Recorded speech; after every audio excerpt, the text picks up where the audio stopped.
Yo, I'm gonna tell you right now. I'm gonna tell you right now, my nigga. Get out my face for real, man. Before I fuck you up, you hear me? Yo, get out my face before I fuck you up. You hear me, boy? Before I knock you out. Keep playing with me. Yeah, good. Keep playing me before I knock you out. Yeah. I got all the evidence right here. Get out my face. Stop playing with me, right? I ain't worried about that word, boy. You weak. Nice. You a weak ass man. Get the fuck Yeah, out of here. I'm weak. Get the fuck out of here, man. Say that. Yo, get the fuck out of here. You weak, man. For real. Yeah, let's go. Listen. Stop playing with me for real. Yeah, stop playing with me, boy. Stop playing with me. Stop playing before I knock you out. What? Stop playing with me, boy, for real. Stop playing with me. Stop playing with me for real. Look. Stop playing with me for real, but I'm listening. Matter of fact, yeah, let's go. Listen, matter of fact, yeah, let's go. I got you.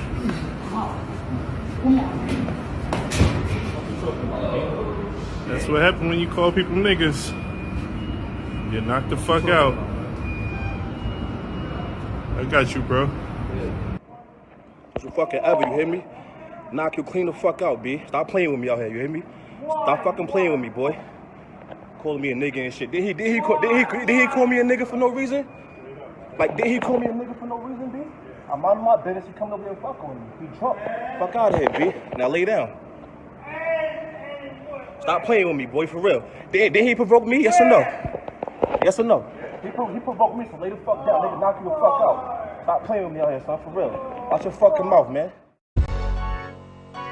Umbrella. She's up. Whole nother level of shit you can't even understand. What is good, my people?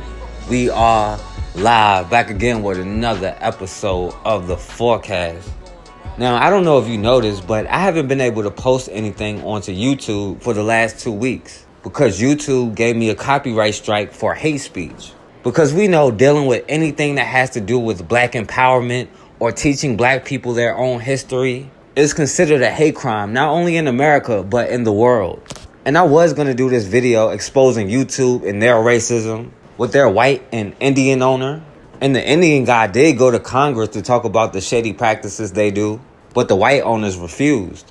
And I was going to talk about the racial bias with YouTube, but we all know it's there. Even though just last year, racist extremists from the right wing went on national TV complaining about bias against them. And by the way, those same group of people had no problem getting a platform on national TV. But if you go look on YouTube today, just about all of those racists who were claiming they were being discriminated against, their channel is still there. But if you go on a pro-black channel that's not talking about hate and is about education, a lot of them are using backup channels, or YouTube is always messing with their main channel. If I was to upload this video on YouTube, they'll probably ban my channel for life. But if I was on here attacking other black people instead of the system of white supremacy and causing confusion in our community instead of trying to clear it up, my channel will be just fine. But I'm not even going to make this video about YouTube and Google and their racial bias because number one, you have to expect it. I would probably be more worried if they weren't messing with my channel. And all they're really doing is just proving us right. But it's also bigger than them. There is a reason why they created a law that made it illegal for us to read. Because if we understand who we are and our history, even just our history here in America and what we have done, then they know we'll be a problem. Even back in the 1800s, you had people like Ida B. Wells. And they tried to label her as a feminist and downplay how much she stood up for black people, men and women, and her spirit of black power. After one of her friends, a black man, was lynched because he was dating a white woman, Ida B. Wells used whatever position and influence that she had to expose the situation. And she used her own printing press to publish the story about what happened to her friend. And not only that, she became one of the first people to expose white women and how they were used in lynching black men and the violence against the black community. And when white mobs saw it, they became so angry. They burned down her home. They destroyed her business, her printing press. They made threats and tried to kill her. And Ida B. Wells had to leave home and never come back again. But do you think she gave up? No. She went on to write books like The Red Record and books like Southern Horrors, where she was the first one to expose and talk about the lynch law and expose how the dominant society used lies and knew they were lies just to commit violence and lynch black men because they were jealous of the capability of us making money. And no matter how many death threats and attacks on our home, she never gave up. She continued fighting for black people until the day she died. This woman was Rosa Parks before Rosa Parks was born, when she refused to give up her seat on a train for a white person. And we have to understand that we are standing on people like Ida B. Wells' shoulders and so many greats. We can't keep starting in the same place where they started in 100 years ago, 50 years ago. We have to pick up where they left off and continue the movement. And if she can do that in the 1800s with a printing press, we can't let anybody silence us today. And today we have other advantages they didn't have. The internet changed the game, even though they've been trying to silence us from day one. But here we are. And we have to understand that they can't stop me or you, because it's not us as an individual, it's the energy. And they can't stop this energy. And as long as they use their media to create an image of us, we have to use ours to create our own images. And that's why I'll continue to expose this system and how it works. In Chicago, a 19-year-old brother, Kajuan Raye, was shot in the back by Chicago police. Now let's see how this brother, like so many other brothers, ended up getting shot by the police in the back. Chicago police poring over surveillance video of an officer chasing a suspect just moments before he was shot to death. 19-year-old Kajuan Raye was the one seen in that video sprinting from police. He had a troubled past, but family members say he did not deserve to die. Eyewitness News reporter Liz Nagy live at police headquarters for us tonight. Liz? Rob, tonight Chicago police say it is unclear whether or not that officer was wearing a body camera at the time of the shooting. However, there were cameras in the area. They don't show the moment the officer's gun went off, but they do show what led up to that deadly encounter. As Kajuan Raye waited at a West Englewood bus stop Wednesday night, a CPD sergeant abruptly pulled up. At the sight of a police officer, you see the 19-year-old take off running. The sergeant is right on his heels. Surveillance cameras posted outside Nazarene All Nations Church at 65th and South Ashland captured the chase from a few different angles, west on 65th Street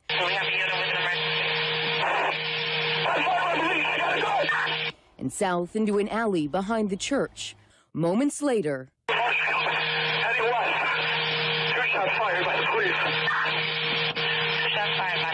only the police officer survived the chase.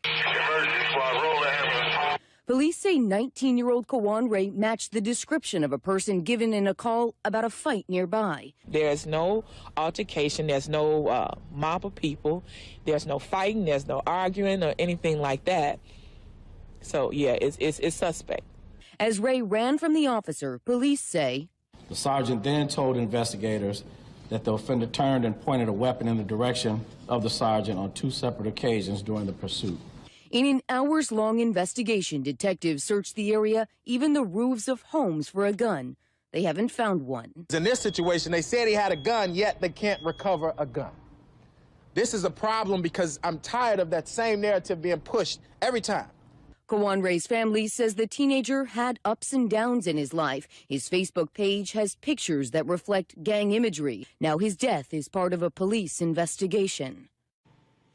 Raye's family released a statement tonight that says they are heartbroken over his death. The family also says they have retained an attorney and they plan to hold the department accountable for this officer's actions. Tonight, as part of protocol, that officer is on 30-day paid administrative leave.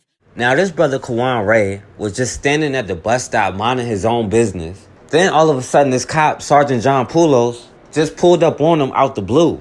He said this brother Kajuan Raye fit the description that any one of us would have fit had we been standing there instead of him. But after this cop just pulled up on this brother out of nowhere, he took off running. Because we already know the kind of dirt the Chicago police is into, that we can already prove. Plus all the conspiracies about the Chicago police. So this brother took off running. Because after all of the deaths that we have seen, this brother probably feared for his life. Now the police said this brother may have been involved in a fight, even though there's no evidence a fight even happened. But as this cop John Poulos was chasing him, he said this brother turned around on 2 separate occasions and pointed a shiny object at him. So then this cop said he had no other choice but to pull out his gun and open fire, shooting his brother in his back, killing him. Now the police wanted to say he was pointing a gun at him, even though this brother was in full sprint mode the opposite direction. But they couldn't say he turned around with the gun twice because they never found the gun. So they just had to say a shiny object. And even though the police searched the area, they didn't find any gun. A 19-year-old Dalton man is dead, and a veteran police sergeant is under investigation after a fatal encounter in Inglewood. The veteran cop says the teenager had a weapon and that he shot him out of fear for his life. But as CBS 2's Mike Puccinelli reports, there's a big problem with that story. He joins us live now to explain. Mike. Hi, and the problem is if there was a weapon, police can't find it. And that's why activists say this is just the latest example of a bad shooting by a Chicago police officer. So now this to happen the day before Thanksgiving, you know, it's really rough. It's really rough. I mean, tears are flowing. Akia White says her family is trying to get through the holiday knowing that her cousin won't be joining them this Thanksgiving or any other. That's because Kajuan Raye was shot dead last night by a Chicago Police Department sergeant. That veteran cop says the 19-year-old was running from him when he pointed a weapon not once, but twice. The sergeant then indicated he discharged his weapon, striking the offender. On the police radio, the immediate aftermath can be heard. 2 shots fired by the police. You got a 10-1, shots fired by the police, shots fired by the police. But White says her cousin didn't own a weapon and was confident the police wouldn't find one. They can search all night, all day. There is no gun involved. And police, despite searching with canines and numerous officers for more than 12 hours, didn't turn up the weapon. And we were not able to locate a weapon as of yet. White says her cousin ran for a simple reason. Because he's a young black male, and they are afraid of the police. They don't believe that the police are there to protect and serve. Activist Jamal Green says he spoke with police officials today about the sergeant who fired the fatal shot. CPD told me today that his background is not good and that he had another police-involved shooting before. This surveillance video shows a Chicago police officer chasing an Inglewood teen moments before the officer shot him in the back, killing him. COPA recently found the officer's actions justified, but as CBS 2's Cesar Rodriguez explains, questions remain about where and when a weapon was recovered. I miss him dearly. My whole family miss him dearly. Kajuan Raye continues to demand justice 3 years after her son Kajuan Raye was fatally shot in the back by a Chicago police sergeant. This has been a hard journey for me and my family. My son was only 19 years old. Today, the family of the teen expressed their outrage outside police headquarters, days after the Civilian Office of Police Accountability concluded their investigation. This video shows Officer John Poulos running after Kajuan in 2016. COPA ruled the shooting was justified. There was no gun, there still is no gun, and there won't be a gun because Kajuan did not have a gun. Investigators never found a gun at the scene the day of the shooting. However, a weapon was found under some bushes 3 months later. COPA concluded that the testimony, social media pictures, and circumstances allowed them to determine that the weapon was in the teen's possession at the time of the shooting. I just want John Poulos to get what he deserves for killing. Not only one, but two. She's talking about a similar incident that happened in 2013. Shots fired by the police. I shot the man. That's a 911 call from then Officer Poulos after he fatally shot a man who had pointed a shiny object at him. A gun was never found, and IPRA determined that the use of deadly force was in compliance with CPD policy. Chicago Police Department informed us today that Sergeant Poulos was placed on active duty status when COPA concluded its investigation. Now, even though squads of police with police dogs couldn't find the gun for weeks, 3 months later, the gun happened to appear in some bushes near where this brother was shot. And of course, this brother's family is calling it BS. But the police said it was Kajuan Raye's gun and in his possession based on the testimony from the cop, from social media, and from circumstances in the case. Basically, the police are saying he had this gun on him because we say so. And even then, some of those same experts said it was no way he could have been pointing this gun at a cop or even have it in his hands at the time he was shot. And even if he did have this gun on him, they shot him in the back. But of course, it doesn't matter what kind of evidence it is. The police are going to stay on code, and they justified the shooting. Tonight, CBS 2 has learned the police sergeant seen here chasing a teen before fatally wounding him was involved in an unarmed shooting 3 years ago. Good evening. I'm Rob Johnson. And I'm Erica Sargent. CBS 2's Suzanne Lemonnier is here now with this original report. Suzanne. Rob, Erica, now we're talking about a veteran police sergeant involved in 2 deadly shootings. The sergeant, who CBS 2 is not naming, reported seeing a weapon. In each case, none was found. In the most recent incident, the sergeant is seen here on surveillance video chasing Kajuan Raye Wednesday night. Police say the sergeant was responding to a call of a battery in progress in Englewood. Raye was shot in the back. Shots fired by the police. Shots fired by the police. The sergeant said Raye pointed a weapon at him twice. Police never found one at the scene. He didn't get a chance to live no life at 19 years old. What gave you the right to take my nephew's life? That wasn't right. It's not right, and justice needs to be served. Back in 2013, the same sergeant, who at the time was an officer, shot and killed Ricky Rozelle in Lincoln Park. The officer was off duty when he says he saw Rozelle trying to break into a building. He says he shot Rozelle because the 28-year-old wouldn't show him his hands. The Independent Police Review Authority said the shooting was justified. They found Rozelle threatened to kill the officer and turned toward him with a shiny metallic object. Just like in Wednesday's shooting, investigators never found a weapon on or near Rozelle's body. 2 massive verdicts against the city of Chicago, costing taxpayers millions of dollars. You can blame police abuse and police shootings. The rulings handed down late this afternoon. CBS 2 investigator Megan Hickey is in the newsroom. Megan. Brett and Erica, we've just learned the city will be on the hook for $5.2 million to just one man alone, Stanley Rice, who was wrongly imprisoned for over 30 years. 65-year-old Rice was exonerated of his rape conviction in 2013, but was never actually given a certificate of innocence. Rice sued the city of Chicago, claiming he was tortured into confessing by corrupt detectives. Those detectives served under notorious Chicago police commander John Burge. Today, the federal jury found they coerced a confession from Rice and engaged in conspiracy. Now, that's just one of 2 massive payouts awarded today. A federal jury found Chicago Police Sergeant John Poulos liable in the 2016 fatal shooting of a 19-year-old and awarded his family more than $1 million. It's a story we've been covering for years. Here's the surveillance video that shows Poulos chasing Kajuan Raye moments before the sergeant shot him in the back and killed him. Poulos claimed he had a gun, but it was 3 months before investigators found a weapon under some bushes. The Civilian Office of Police Accountability said the shooting was justified. Heading west. 2 shots fired by the police. 2 shots fired by the police. Now, that incident came 3 years after Poulos also shot and killed another man in 2013, 28-year-old Ricky Rozelle in Lincoln Park. That shooting was also ruled justified, but investigators never found a weapon on or near Rozelle's body. Kajuan Raye's family hopes that COPA will reopen their investigation into Poulos, calling for him to be fired. Now, it turns out this cop, John Poulos, already murdered one black man before in another case just like this one. While he was off duty, he approached another brother, Ricky Rozelle, because he said he thought this brother was trying to break into an apartment building. Then he said he mistook his watch for a gun. And then after this brother didn't comply and show him his hands when he told him to, he just shot him. And just like in this case, he said the brother Ricky Rozelle had a gun on him, but they never found this gun that he had. And with Kajuan Raye, they just magically found this gun under some bushes 3 months later, even though police dogs couldn't find it, teams of police couldn't find it. It just happened to appear one day.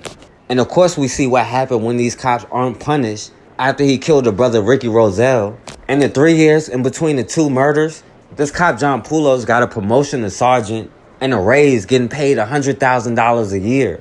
And in the case with Kajuan Raye, even though this cop was never punished, in a trial for the lawsuit, a federal jury found him guilty of battery. But of course, they didn't go too far off code. And the same jury said the cop didn't use excessive force, even though they found him guilty for battery. But they only said it wasn't excessive force to stay on code, and so the city wouldn't have to pay but so much money. But it doesn't matter, because as long as we go to their courts, under their laws, facing their punishments, we are at their mercy.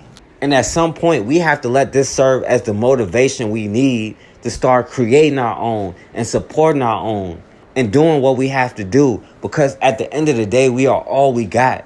And we're going to keep finding that out over and over and over. Now, are we going to keep learning it the hard way, or are we going to finally figure it out and do what we have to do? Because nothing is going to change until we change it. Get your ass out my way. Get your ass out my way. Get your fucking ass out my way. I am.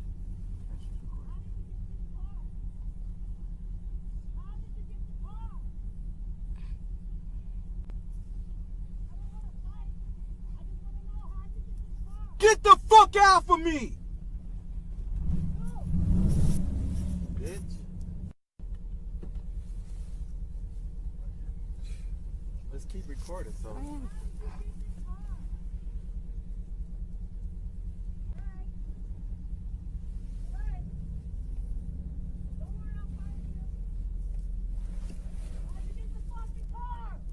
Look out, man.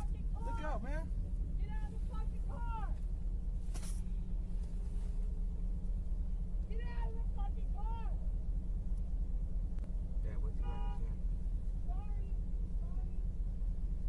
Man, get out the way, man. Press 911. Max, call. Max, call. I am with honey.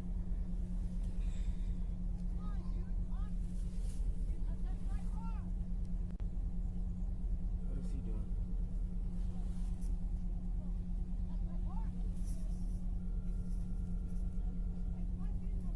Walmart on Sprague. Yeah, I'm at the actually at the intersection of Sprague and lock your door. Sprague, you got the yeah. That what you doing? This is her car. This is not her car. This is not her car. Dad! Get out of the car. Get out of the fucking car. This is not her fucking car. This is not her fucking car. Dad. Dad. Hello, we need help. Hey. Man, you Dad, go. Oh, Dad. Dad.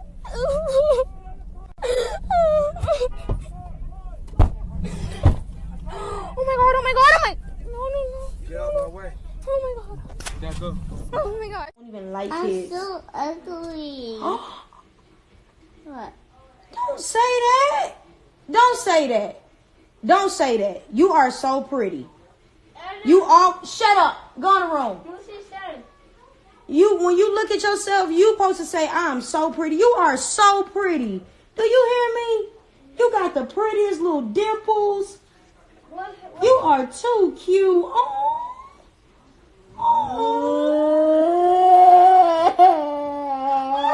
No, you gonna make me cry. You're not ugly. Baby girl. Oh my God, Ariana, you're not ugly.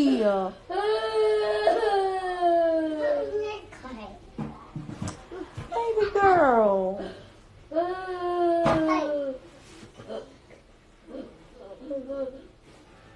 You are so pretty. You are like you have this beautiful chocolate skin. Like you are just so gorgeous. You got these dimples. Remember what I told you? How many people got 2 dimples? Nobody. You got 2. Let me see you smile. Let me see. You got 2 dimples. I don't even have 2 dimples. Girl, let me see your teeth. Look at them pretty white teeth. No, you're not going to cry. You are a beautiful little girl, and you are pretty. You are the prettiest girl in your class. Boom. Tell them straight up. When you go to school tomorrow, you got your hair done. You're going to be like, oh, look at my hair. Oh, look at my shoes. Look at my clothes, baby girl. You are beautiful. Black is beautiful. And if don't nobody ever tell you, I will tell you, you are gorgeous. You are so pretty.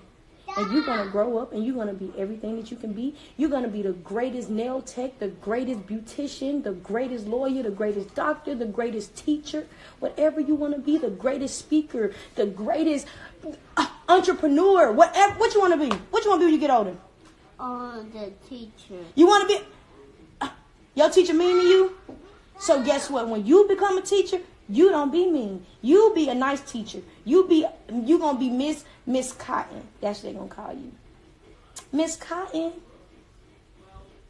You got to be happy all the time because you're a little kid. You only 4, and you should not know nothing about being ugly because you are so beautiful. You hold your head up. You hold your head up. The desert goes. Okay, she's gonna have to come with us now. Okay, Kai, you Stand gotta up. go with them, baby girl. Stand up. Okay, come over here. What are those for? It's for you. Keep your hands, okay? Come over here, honey. It's not gonna hurt. No! Okay, No, I don't want handcuffs on! No! Don't put handcuffs on! Please! Help me! Help me! Please! Help me! Let's go. Your grandma will come pick you up, okay? Oh, I was there in school. I just got you. Oh, Come on, let's go. no, please let me go. Okay, come on. You can tell me what happened in the car, okay? I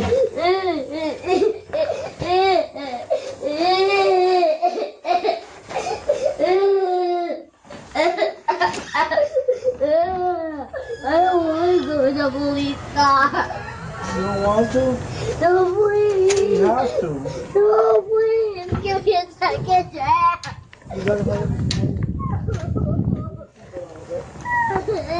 I don't want to use it.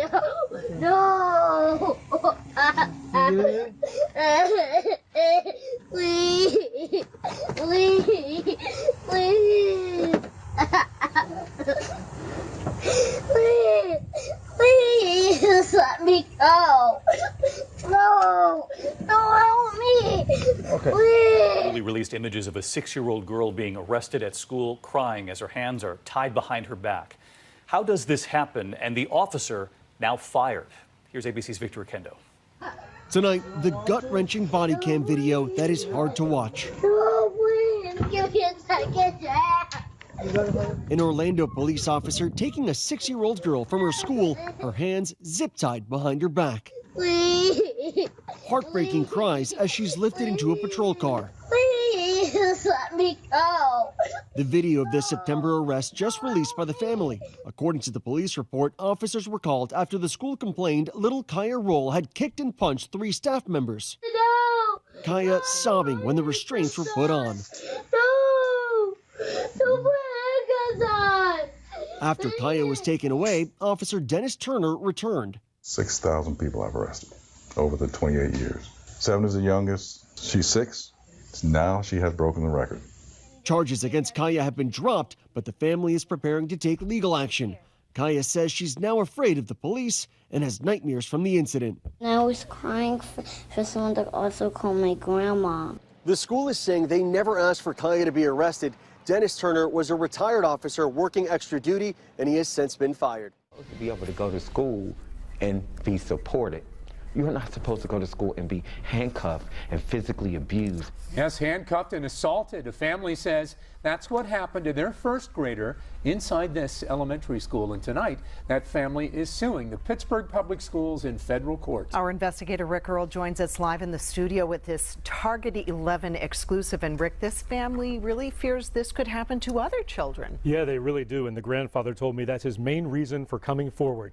He doesn't want to see this happen to another student. And his lawsuit uses words like unreasonable, excessive, and conscious shocking. I'm angry. I'm not surprised. I'm just mad it happened to someone in my family. Fela Turner's 7-year-old grandson was handcuffed by a school police officer here at Liberty Elementary in Shadyside after throwing a tantrum in class. Court documents say he repeatedly destroyed school property, threw objects, pushed staff members, and failed to follow directives. Turner and his daughter have now filed a federal lawsuit accusing the district of civil rights violations and excessive force. You're supposed to be able to go to school and be supported. You're not supposed to go to school and be handcuffed and physically abused and locked indoors and choked. The suit also claims a teacher placed his knee on his back while he lay on the floor and another time reportedly choked him. The suit says the principal physically prevented him from leaving a small room.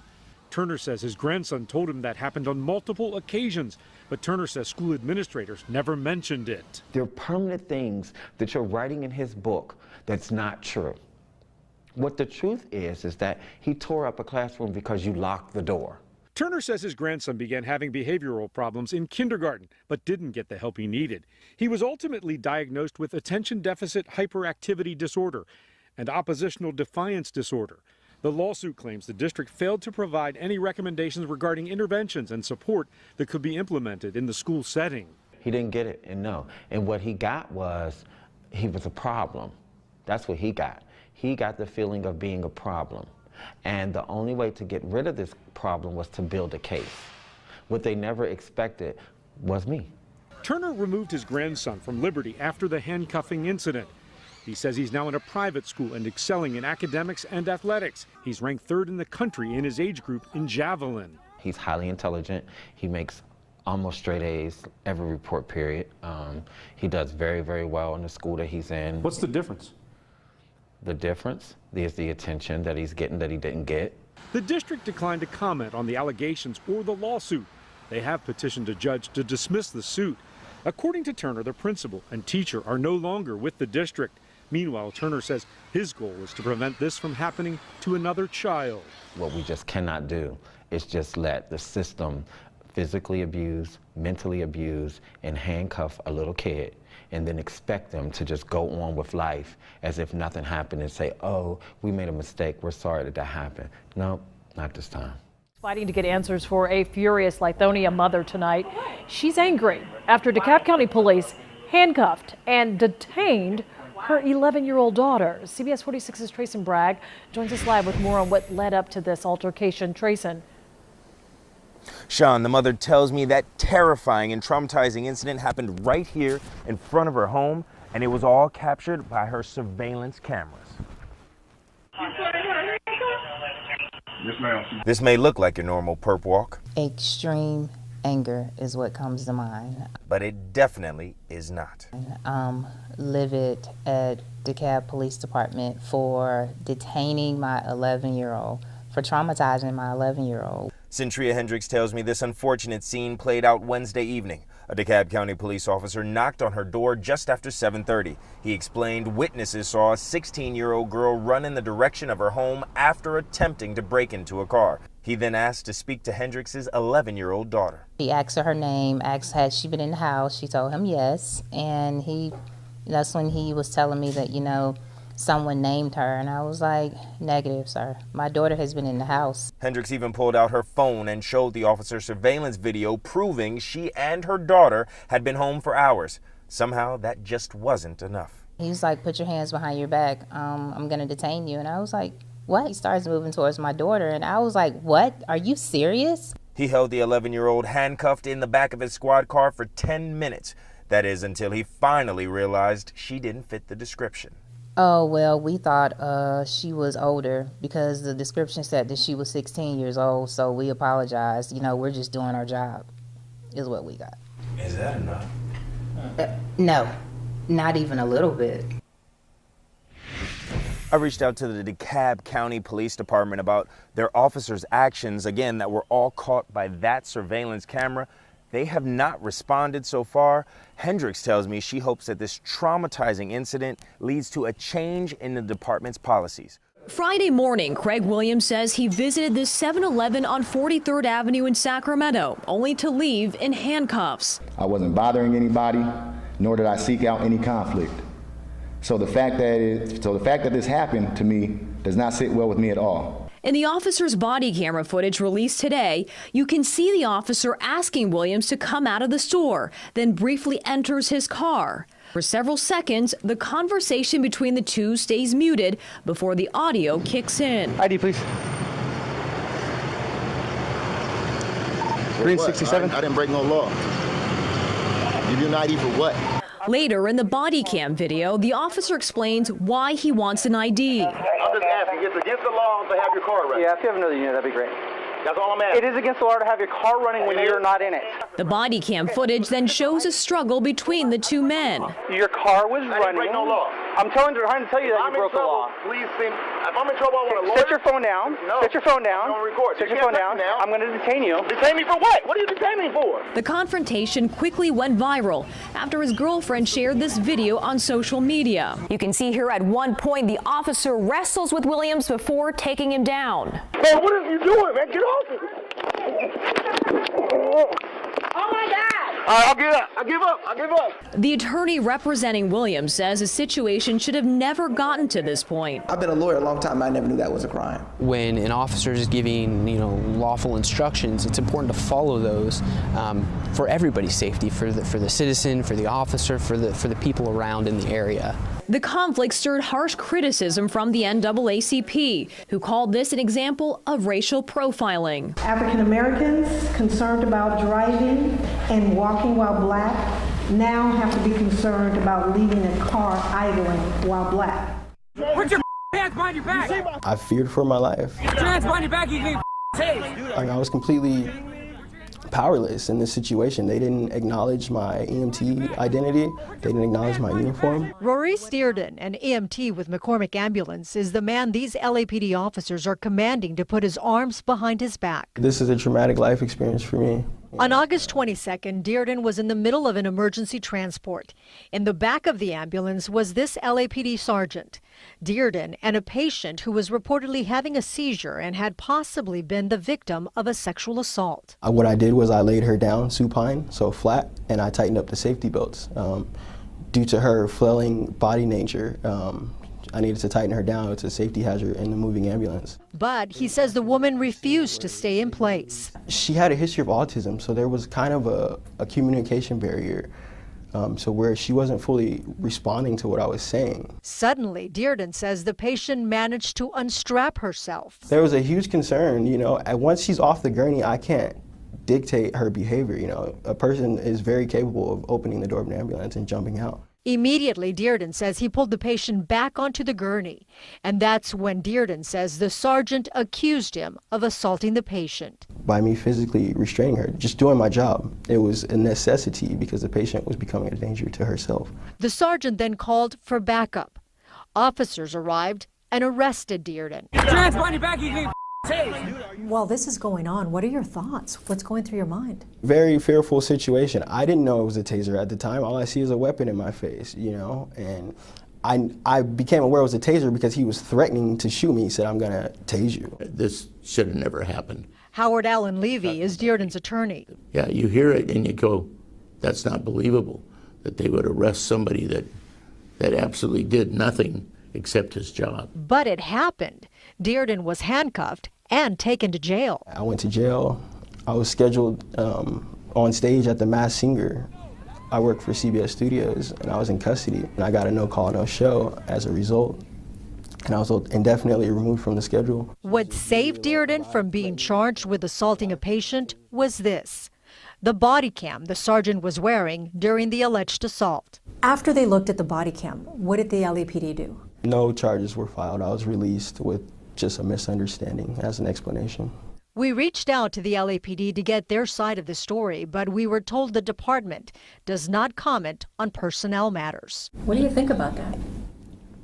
That is unacceptable. This is my livelihood. This is my job, my career. This completely devastated my life overnight. A clerk at the Charlotte County Sheriff's Office has been fired for racist comments she made off the clock.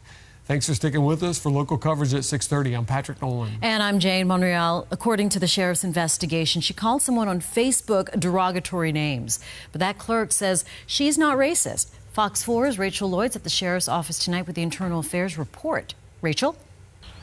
This report here says Rachel Yerger claims calling the Facebook friend ignorant and black was her best response to his message about a public recording. Arlen Wood says he was trying to educate Rachel Yerger in a Facebook message, saying as a public employee, you waive your expectations of privacy. Stop recording me. He was referring to this video of Yerger now posted on YouTube, telling someone to stop recording her at a sheriff's office, directing him to their policy. But Wood told her federal law overrides that. She responded, "You are ignorant. I'm saying you're ignorant and black." I would have never assumed that she would ever say something like that, especially not directly to me. Wood lives in Texas now, but went to Charlotte High School with Yerger.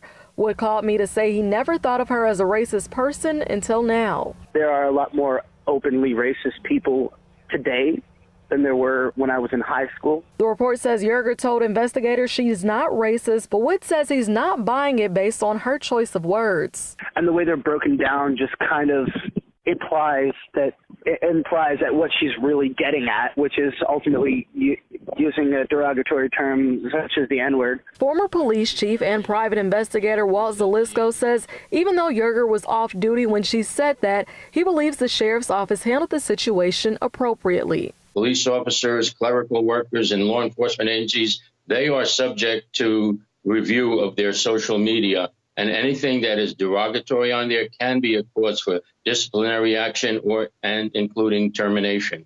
And the office says they decided to terminate Yerger because her actions go against their core values and reflect poorly on her. So a waitress at a North Fort Myers restaurant was caught on camera using racial slurs against a coworker. He's been fired. She hasn't been. Here's a look at that video. Black. No one's black. He's not even black. We bleeped that out for obvious reasons. Orlando Ortega posted this video to Facebook. It has more than 200,000 views right now. He says she started yelling after he asked how to void something on the computer. However, the owner of the restaurant, Cactus Jack, says this started when Ortega was let go by the restaurant. She says he punched the waitress in the face. The lady in the video he actually did hit. She had blood on her face. She was bleeding. She is still working here, yeah. I've not been here long and she's working. But we will obviously address that. The owner says the restaurant does not condone racist language, but also said the fight took place off the clock. Ortega went live on Facebook Sunday night where he says he absolutely did not provoke anything. You call me the N-word? Will you stop That's it? what you are, motherfucker. Wow. Wow. Wow. Motherfucker. Yep, I got your address, 44398. I got you. Fuck you, punk motherfucker. I got you saying the N-word, boy. I got you. Boy? Yep. You're a nigga, motherfucker. Got you. Thank you. Thank you. Fucking nigger. Thank you. Get the fuck out of here, nigger. Thank you. I told you to get off my driveway. I'm gonna knock the fuck out of you. Get the fuck out of here. Oh, man, you cannot hurt me. I'm on my shit. I'm gonna go get my gun. You're not allowed in here. It's private property and private street. I'm letting you know we're just doing I a don't job. want anything from you, nigger. Okay, I got you. You